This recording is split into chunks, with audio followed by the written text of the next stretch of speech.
السلام عليكم ورحمة الله وبركاته. النهاردة هنعمل حلقة على الحضان المناسب اللي هو يكون يعرف يزق الكشك كويس، ويعرف ان هو يمسكه من بدايته لنهايته، ما يأثرش معاه في اي حاجة في الايه، في الزق. تمام.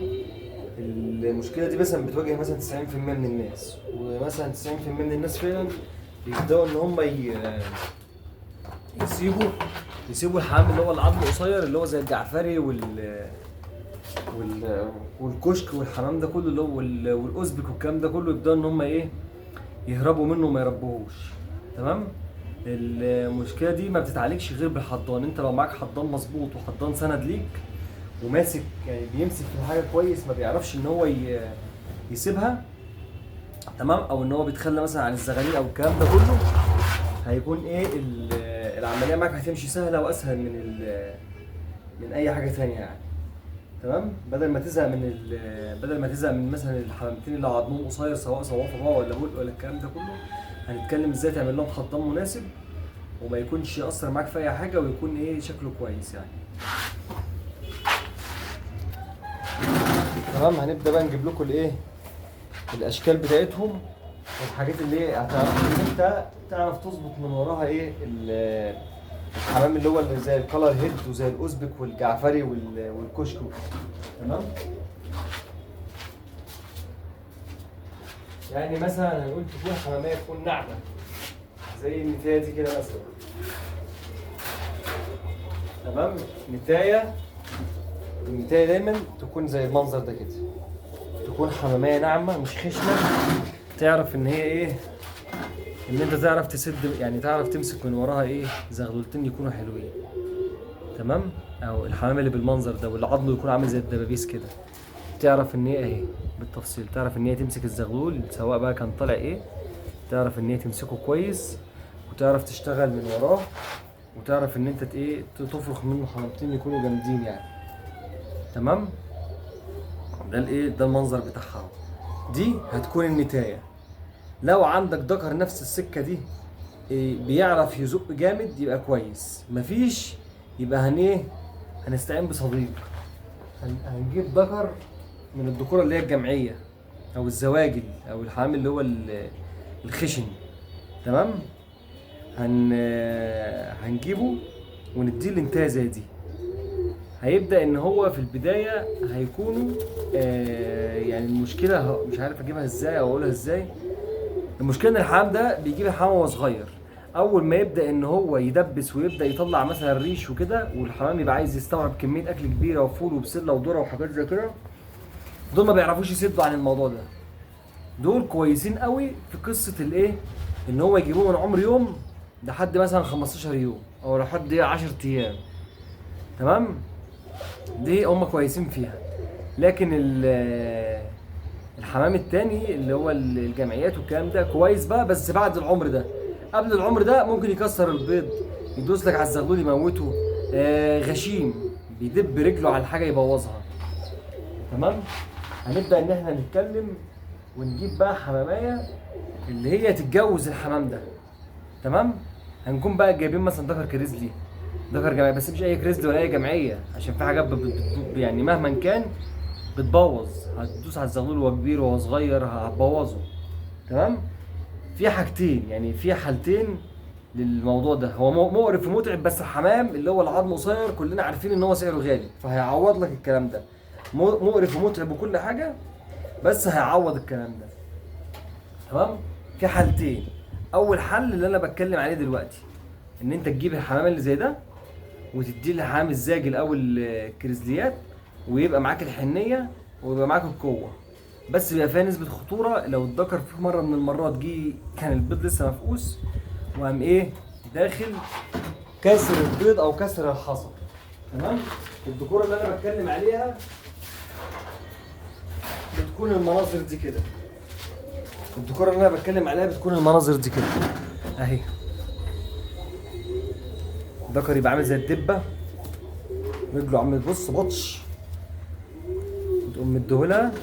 تمام. هيبدا يشتغل معاك. الحمام ده انا مجربه وهو حنين، فانا عارف ان هو مش هيكسر حاجه ولا هيبوظ حاجه. تمام. اهو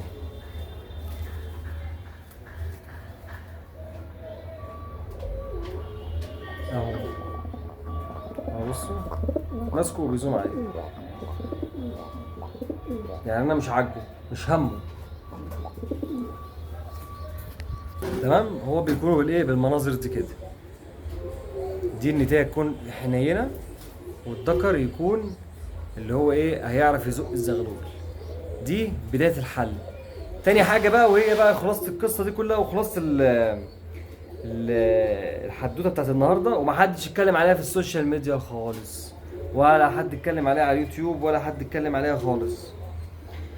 تستخدم لكل جوز 4 قصوص حضان. تمام. جوزين بالمنظر ده. تمام. ذكر وانتايه زي ده كده بالمنظر ده، وجوزين بالمنظر ده ذكر وانتايه. تمام. الكلام بقى اللي هنتكلم فيه دلوقتي ده عايز تركيز، وتركيز جامد كمان. اول حاجه، معاك مثلا هنقول قص اسود كشك، قص عنبري كشك بس عظم صافي، حمام مش موجود، حمام غبي، يعني حمام مستواه قوي، ما فيش اي حد هيعرف يجيبه. هتقوم عامل ايه؟ هتقوم مدي الجوز العنبري كشك، كلام بالتفصيل اهو. رقم 1، هتدي الجوز العنبري كشك لو انت هتبدا تجوزهم يوم 1 في الشهر عشان نوفق الحصى. هتبدا تجوزهم مثلا يوم 1 في الشهر. تمام. هتجوز جوز العنبري يوم 1 في الشهر، العنبري كشك اللي عظمه قصير. هتجوز الجوز اليمني يوم 1 في الشهر مع العنبري، الجوزين اليمني، اللي هو الجوز اليمني الاولاني والجوز اليمني الثاني. تمام. كده احنا شغلنا اول جوزين، واحنا اصلا معانا اصلا 4 اجواز، جوزين يمني وجوزين من الحمام اللي هو اللي عظمه عامل كده ده، واللي جسمانه عامل كده. تمام. يبقى احنا جوزنا الجوز العنبري يوم 1، والجوز اليمني، الجوزين اليمني يوم 1. تمام. هيبيضوا مع بعض. هتاخد البيضتين بتوع الجوز اللي عنبري كشك، وهتحط بيضه واحده تحت القص اليمني، والبيضه الثانيه هتبقى في شنك، والبيضه الثانيه بتاعت الجوز العنبري، ما هم بايضين بيضتين، هتحطهم تحت الجوز الثاني، يعني كده اصبح ان في كل جوز يمني تحتيه بيضه عنبري واحده. تمام. هنقوم، هو مش شرط عنبري، ممكن بقى اوزبك كلر هيد، اصفر كشك، احمر كشك، صوافه، بلق، خضر، اي حاجه. تمام.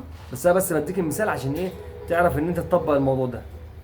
ماشي. هتبدا ان انت يوم 1 في الشهر خلاص لقيت ده ولقيت ده، هيبداوا يطلعوا معاك الزغلولتين. اليمني هيزقهم، انت طبعا مجربه وعارف هو سلالته عامله ازاي، وعارف اشكالهم عاملين ازاي.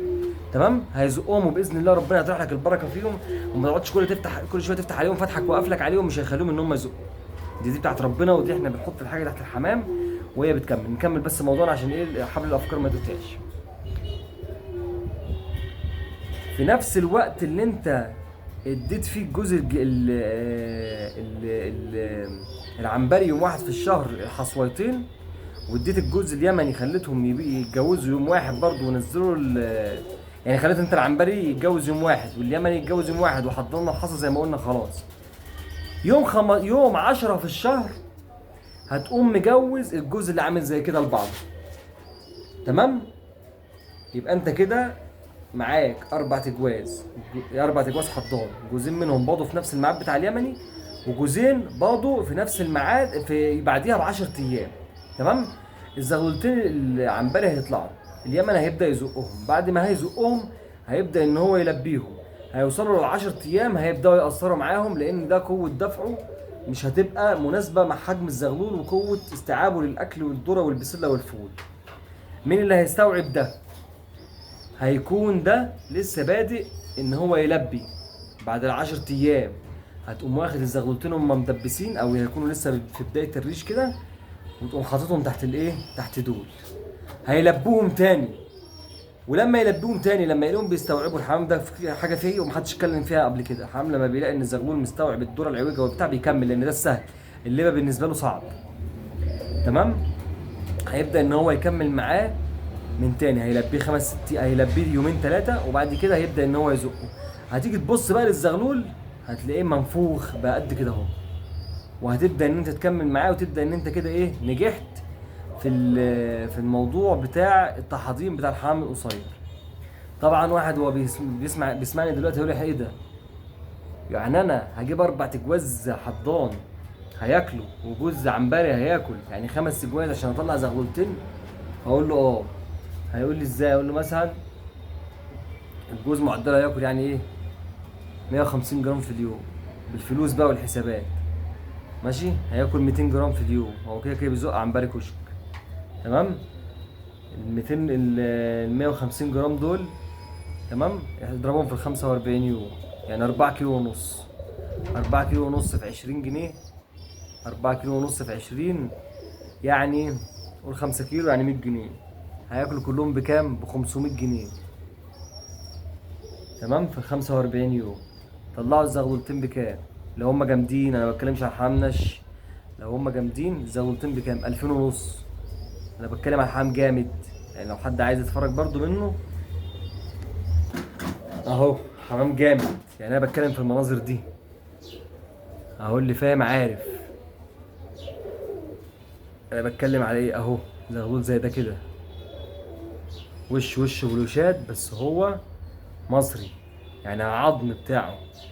واللي فاهم عارف انا بتكلم عليه. بص تفسيخة العين والوش.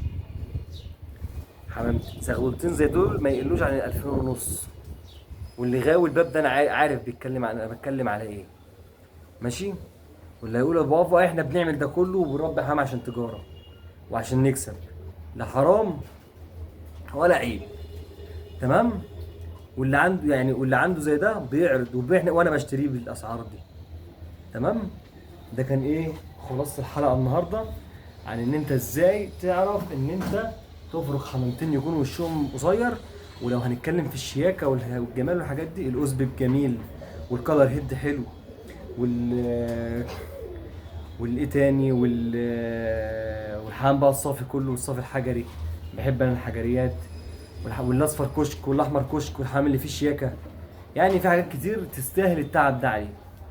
تمام. ويا رب اكون فدتكم، والسلام عليكم ورحمة الله وبركاته.